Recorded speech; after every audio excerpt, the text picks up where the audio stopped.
আজকের ক্লাসে যে টপিকসটা নিয়ে কথা বলতেছি সেটা হইতেছে ইনগ্রেডিয়েন্ট। খাবারে আমরা যে উপাদানগুলো ব্যবহার করি সেগুলো নিয়ে আজকে কথা বলবো। এটাকে আমি মূলত 6টা ভাগে ভাগ করছি। আগে বলে রাখি, এটা কোনো ইউনিভার্সাল কোনো সূত্র না, এটা আমি আপনাদের বোঝার সুবিধার্থে আমি এটাকে 6টা ভাগে ভাগ করছি।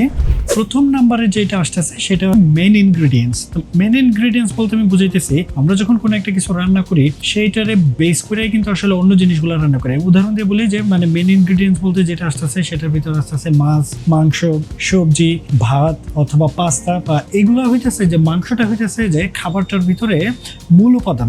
মাছটা যখন একটা মাছের তরকারি রান্না করতেছি, মাছটা হইতেছে যে খাবারের মূল উপাদান। তো সেক্ষেত্রে আমি এটারে ধরে রাখছি যে মানে আমরা যেভাবে ভাগ করতেছি, প্রথম ভাগের বা প্রথম যে টাইপসটা আমি বলছি যে 6টা যে টাইপসের কথা বলছি, আমি 6টা টাইপসের ভিতরে প্রথম যে টাইপসটা হইতেছে সেটা হইতেছে যে মূল উপাদান।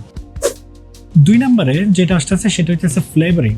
ফ্লেভারিং এর উদাহরণ দেওয়ার জন্য আমি গরুর মাংসের উদাহরণটা নিয়ে আসতেছি। এটা গরুর মাংস উদাহরণটা আনলে বুঝতে আপনাদের জন্য সহজ হবে, কারণ আমরা যেহেতু এটার সাথে পরিচিত। আমরা যখন বাসায় গরুর মাংসটা রান্না করি তখন দেখবেন যে প্রথমেই আমরা কি করি, প্রথমেই দেখবেন যে আমরা তেল দিতেছি, তেলের সাথে প্রথমেই যেতেছে লবঙ্গ যেতেছে, দারচিনি যেতেছে, এলাচি যেতেছে। তা এইগুলো হইতেছে ড্রাই স্পাইস। এরপরেই আরেকটা আইটেম আসতেছে সেটা হইতেছে অ্যারোমেটিক যে আইটেম, যেগুলোর খাবারে আরো সুগন্ধি করে তোলে। সেটার ভিতরে আসতেছে আদা, রসুন, পেঁয়াজ, এটা আসতেছে। তারপরে ধাপে কিন্তু আবার চলে আসতেছে যে শুকনো স্পাইস গুলো আমরা যখন দেই, মানে শুকনো মরিচের গুঁড়া, তারপর হলুদের গুঁড়া, ধনিয়ার গুঁড়া, এগুলো আসতেছে।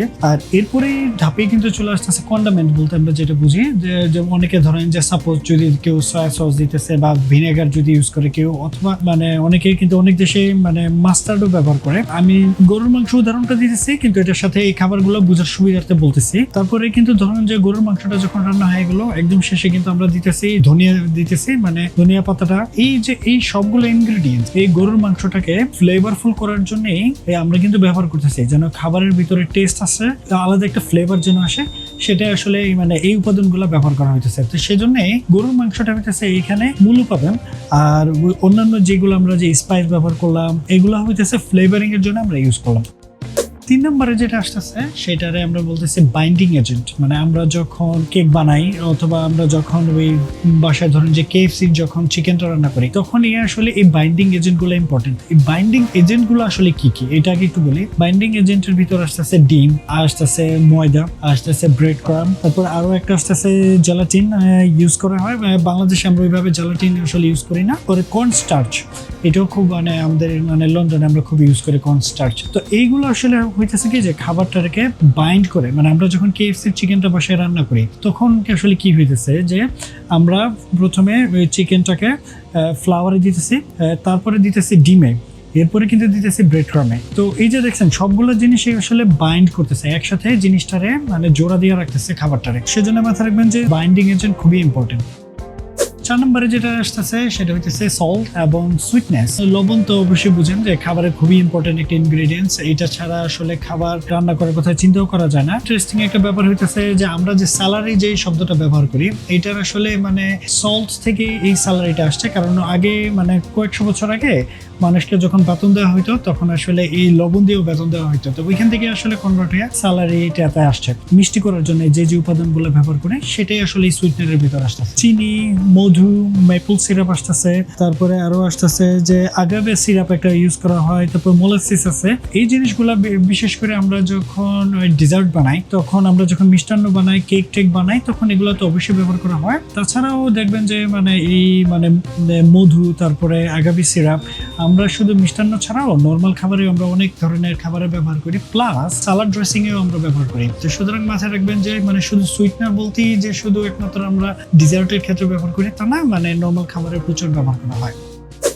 5 নম্বরে যে টপিকটা আসতেছে সেটা হচ্ছে ফ্যাট। ফ্যাটের ভিতরে যে যে জিনিসগুলো আসতেছে সেটা হচ্ছে যে তেল, আসতেছে বাটার, আসতেছে ঘি।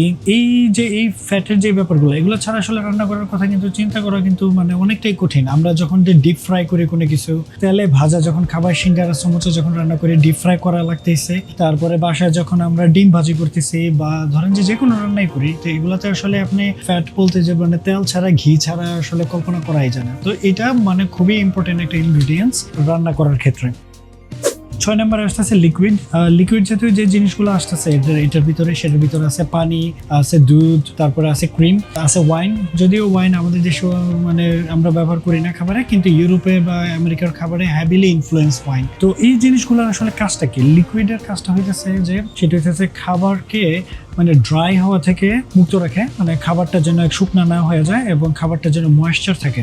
আমরা যখন খাবার রান্না করি তখন যেটা হয় যে অনেক সময় আমরা ওই লিকুইড আসলে অ্যাড করি, কারণ হইতেছে যেন রান্নাটা যেন সহজে এবং রান্নার প্রক্রিয়াটার সময় যেন খাবারটা যেন শুকায় না যায়। এটাও খুবই একটা ইম্পর্টেন্ট। তো আরেকটা ব্যাপার হইতেছে যে আমরা যখন সালাদ ড্রেসিং বানাই, সালাদ পুরোটাই লিকুইড। তারপরে যে আমরা যখন স্যুপ বানাইতেছি বা বিভিন্ন ধরনের যখন ব্রথ বানাইতেছি, এগুলো হচ্ছে সবই লিকুইড। এই জিনিসগুলো মাথায় রাখবেন যে লিকুইডস ও মানে খুবই ইম্পর্টেন্ট একটা ইনগ্রিডিয়েন্টস খাবারের জন্য। এই 6টা যে টপিকস নিয়ে আজকে আমরা কথা বললাম, এগুলো আসলে ব্রডলি আপনাদেরকে একটা ধারণা দেওয়ার জন্য মানে এই টপিকসগুলো নিয়ে আসছি। এটা ছাড়াও আসলে অনেক জিনিস আছে যেগুলো নিয়ে আমরা কথা বলতে পারি, তো আমি ভিডিওটা আর বড় করতেছি না। মেইনলি এই 6টা জিনিস আসলে খুবই ইম্পর্টেন্ট। আপনাদের যদি কোনো প্রশ্ন থাকে তো অবশ্যই কমেন্ট সেকশনে জানাবেন, মানে বুঝতে আমার জন্য সুবিধা হবে যে আপনারা কি ধরনের ভিডিও চাইতেছেন বা কোন টপিকসের উপর কথা বলে আপনাদের জন্য সুবিধা হবে। তো ভালো থাকবেন সবাই, আজকে এই পর্যন্তই, বাই।